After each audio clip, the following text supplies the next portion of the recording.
Hello friends, नमस्कार। स्वागत है आप सभी का एजुकेशन मंत्रा में। देखिए, 69,000 शिक्षक भर्ती के आवेदन का जो इंतज़ार था वो खत्म हो चुका है। ऑनलाइन आवेदन स्टार्ट हो चुके हैं। विस्तृत गाइडलाइंस जारी हो गई हैं। फॉर्म त्रुटि, मोबाइल सुधार, इन संबंध में चर्चा करेंगे, लेकिन उसके पहले देखिए, वीडियो थोड़ा सा लेट लेके आ रहे हैं। इसका एकमात्र कारण ये है, आप अब तक समझ ही चुके होंगे कि अहर्ता तिथि को, जिसको हम लगातार नोटिफाई कर रहे थे, लेकिन कुछ लोग फालतू में उसमें कमेंट कर रहे थे कि ऐसा क्या है, ये नहीं, अपना ज्ञान उसमें देते रहते थे। लेकिन एक अनुभव के आधार पर कोर्ट ऑर्डर्स की एनालिसिस करके और इसके बाद हर एक चीज़ों को देखते हुए हमने पहले से ही आपको सतर्क कर दिया था कि आवेदन की अंतिम तिथि को अहर्ता तिथि माना जाएगा, बशर्ते कोई भी गाइडलाइन में अहर्ता तिथि के संबंध में मेंशन ना हो। 68,500 शिक्षक भर्ती की संपूर्ण गाइडलाइंस भी आपको हम दिखा देंगे। उसमें अहर्ता तिथि को लेकर कोई भी स्पष्टीकरण नहीं था, लेकिन इस बार एक नए विवाद को जन्म दिया गया है।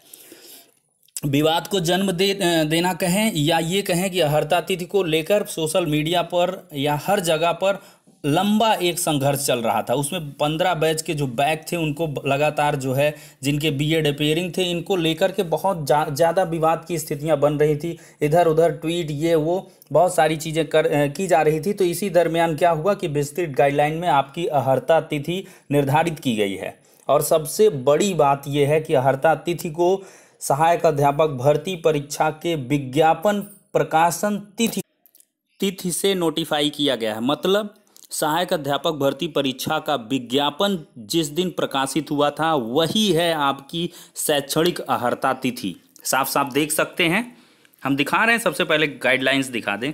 यहाँ पर दोस्तों साफ साफ अहर्ता तिथि देख सकते हैं। अभ्यर्थी के समस्त, ध्यान दीजिएगा, शैक्षिक अंकपत्र, प्रमाण पत्र तथा अन्य अभिलेखों का निर्धारण सहायक अध्यापक भर्ती परीक्षा हेतु प्रकाशित विज्ञापन की तिथि से होगा। अब सहायक अध्यापक भर्ती परीक्षा के हेतु प्रकाशन का जो तिथि है, प्रकाशित विज्ञापन की तिथि है, उसको देख लें। यहाँ पर देखें, सहायक अध्यापक भर्ती परीक्षा 2019 को संपन्न करने हेतु समय सारणी जो दी गई। विज्ञापन प्रकाशन कब है दोस्तों? 5 दिसंबर 2018। मतलब 5 दिसंबर 2018 तक आपके पास समस्त शैक्षिक प्रमाण पत्र और जितने भी अन्य प्रमाण पत्र हैं वो हो जाने चाहिए। अगर इसके आधार पर देखें तो जाति, निवास, वो सब जितने भी चीज़ें हैं वो 5 दिसंबर 2018 के पहले का भी होगा तो चलेगा। नया हो जाति निवास तो और अच्छी बात है, लेकिन पहले का होगा 5 दिसंबर 2018 के तो भी वो चलेगा, अहर्ता तिथि से अगर इसको जो है नोटिफाई करें। तो ऐसे में देखिए बड़ा कॉन्फ्लिक्ट सामने आ गया। 15 बैच के ही अभ्यर्थी परेशान थे कि जो बैक का रिजल्ट आया वो बाद में आया, लेकिन अब पूरे 15 बैच के ऊपर आंच आ चुकी है। चूंकि 15 बैच का जो परीक्षा परिणाम है वो बाद में प्रकाशित हुआ है। यूपी टेट को लेकर की भी एक बहुत बड़ा कन्फ्यूजन हुआ कि यूपी टेट का परीक्षा परिणाम भी तो 5 तारीख को आया, लेकिन देखिए विज्ञप्ति का प्रकाशन 5 को हुआ, अपराह्न 5 के बाद देखना स्टार्ट हो गया। लेकिन 4 दिसंबर 2018 को आपका टीटी 2018 का परीक्षा परिणाम आ चुका था। तो ऐसे में जो टीटी 2018 का विवाद है वो तो खत्म है, लेकिन 15 बैच के समस्त अभ्यर्थी हैं उनके लिए एक बड़ी मुश्किलें सामने आ चुकी हैं इस अहर्ता तिथि के मद्देनज़र अगर देखें तो इसके बारे में अधिकारियों से तुरंत चर्चा करनी चाहिए अभ्यर्थियों को, और अवश्य ही इसके बारे में संशोधित गाइडलाइंस जारी करवानी चाहिए जिसमें आवेदन की अंतिम तिथि को अहर्ता तिथि मान लिया जाए, जिससे विवाद की स्थिति ना हो। अदरवाइज क्या होगा, बहुत सारा, देखिए हमने एक रिट के बारे में बताया ही था कि उसमें 5 दिसंबर को लेकर कि एक कोर्ट केस पहले से ही पड़ चुका है।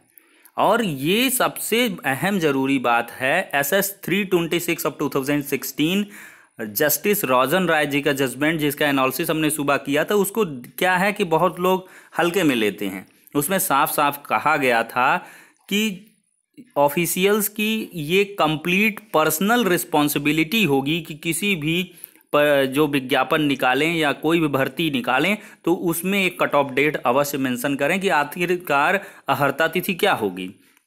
तो देखिए वही ऑर्डर का हवाला भी दिया गया उस रिट में। ये सारी चीज़ें पेटिशनर के एडवोकेट्स के द्वारा बताई गई। तो इस वजह से भी देखिए यहाँ पर सचिव बेसिक शिक्षा परिषद को वहाँ पर रिस्पोंडेंट बनाया गया है शासन स्तर पर, तो कहीं ना कहीं अंदर अंदर ये चीज़ें रही होंगी, तो इस वजह से अहर्ता तिथि को मेंशन कर दिया गया। अब ऐसे में क्या है कि 15 बैच के लिए खतरे की घंटी हो गई है।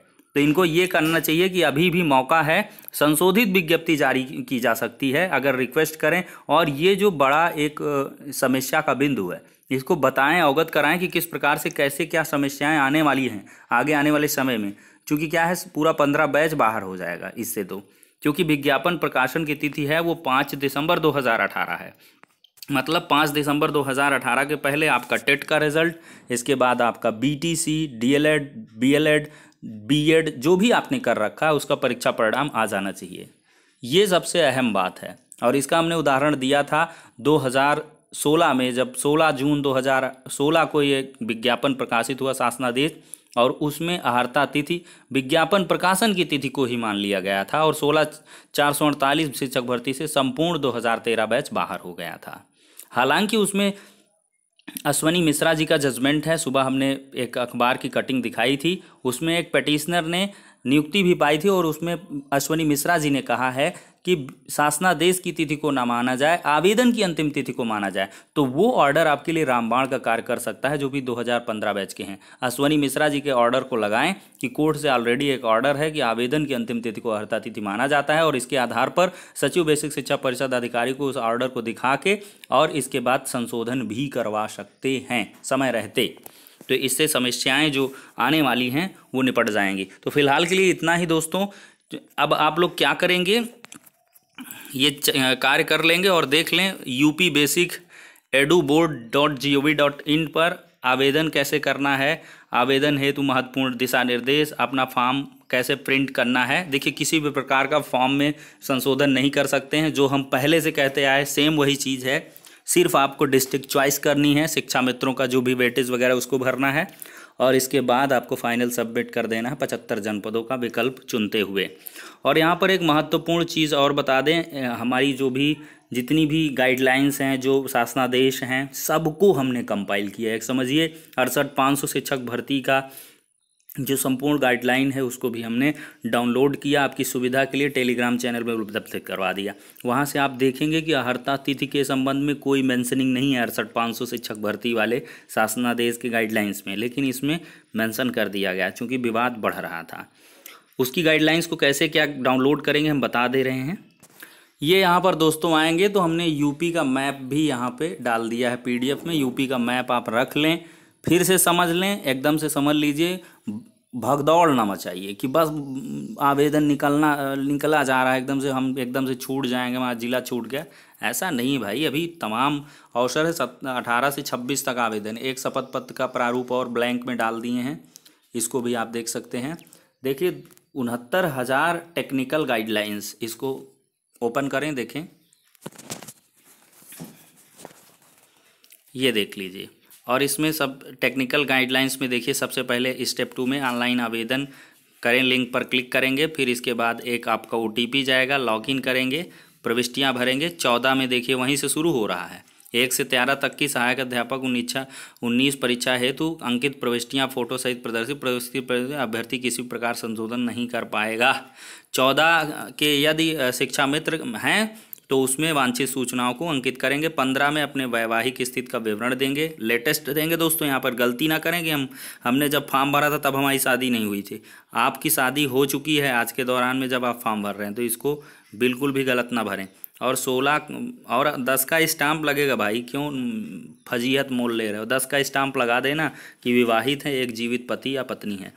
फिर 16 में आपको क्या करना है, फोटो पहचान पत्र का प्रकार आपको संख्या सहित अंकित कर देना। 17 में नेशनलिटी का उल्लेख कर देना है और 18 पर निवास की स्थिति का उल्लेख करना है, निवास की स्थिति का भी उल्लेख करना है, एक अलग से कॉलम है। 19 में नियुक्त हेतु जनपद में रिक्त पदों के समक्ष 75 जनपदों विकल्प का अंकन कर देना है। और फिर इसके बाद 75 जिलों में निर्धारित निम्नतम, यदि प्रथम वरीयता जनपद प्रयागराज, द्वितीय वरीयता जनपद ये है, तो देखिए आगरा को 4, इस तरह आगरा के सामने 4 लिखना, अलीगढ़ के सामने 2, प्रयागराज के सामने 1। वरीयता का अंकन करने के पश्चात अभ्यर्थी दी गई घोषणा को स्वीकार करते हुए स्क्रीन पर दिए गए कैप्चा कोड को अंकित करें, तत्पश्चात सबमिट बटन को क्लिक करके अपना करते। अभ्यर्थी को आवंटन किए गए जनपद में काउंसलिंग है तो ऑनलाइन आवेदन का प्रिंट प्रस्तुत करना होगा। ऑनलाइन आवेदन का यही प्रिंट लेंगे, बाकी जो है भूल जाइए, मतलब फर्जी की चीज़ों में ना परेशान होइए, डैम इट।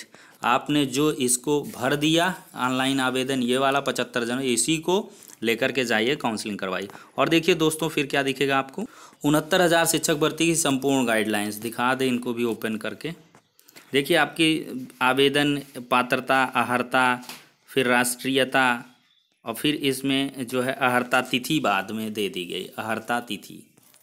अभ्यर्थी के समस्त शैक्षिक अंकपत्र, प्रमाण पत्र, अन्य अभिलेखों का निर्धारण सहायक अध्यापक भर्ती परीक्षा हेतु विज्ञापन प्रकाशन तिथि से होगा, ठीक है। फिर इसमें मेरिट आगणन कैसे होगा, हाई स्कूल, इंटर, 10-10-10 वाला, ये सब बीएड डीएड को 2 साल के अंदर फाड़ के आके देख लें, जो बीएड की ऐसा बाहर ये सब करते रहते हैं। साफ साफ लिखा है, बीएड डीएड विशेष की योग्यता वाले व्यक्ति को प्राथमिक शिक्षक के रूप में नियुक्त होने के 2 वर्ष के भीतर, यानी कि एज ए असिस्टेंट टीचर आपके अपॉइंटमेंट होना है। एनसीटी द्वारा 1 से 6 महीने का सेतु कोर्स करेंगे। 2 अभ्यर्थियों के गुणवत्ता अंक समान होने पर नाम जो आए, ज्येष्ठता, उसके मतलब ये सारी की सारी चीज़ें, इनको और एनालाइज करेंगे बाद में, ठीक है दोस्तों। फिर इसके बाद ये सारी की सारी चीज़ें आप चयन समिति, चयन प्रक्रिया कैसे क्या होगी वो सब पढ़ लें। फिर देखते हैं यहाँ पर दोस्तों हमारे में ये शासनादेश भी हमने दे दिया है, 69,000 भर्ती का मूल शासनादेश 1 दिसंबर 2018 वाला। फिर इसके बाद 69,000 परीक्षा विज्ञप्ति का प्रकाशन जो 5 दिसंबर वाला है। फिर इसके बाद 68,500 की गाइडलाइन, सबको डाउनलोड कर लें फटाफट। एजुकेशन मंत्रा का जो टेलीग्राम चैनल है उसको ज्वाइन कर लें, डाउनलोड कर लें, फिर आराम से एनालाइज कर लें। फिर कोई समस्या हो तो कमेंट करें, फिर हम वीडियो बनाएंगे, ठीक है। नेक्स्ट वीडियो में मिलते हैं।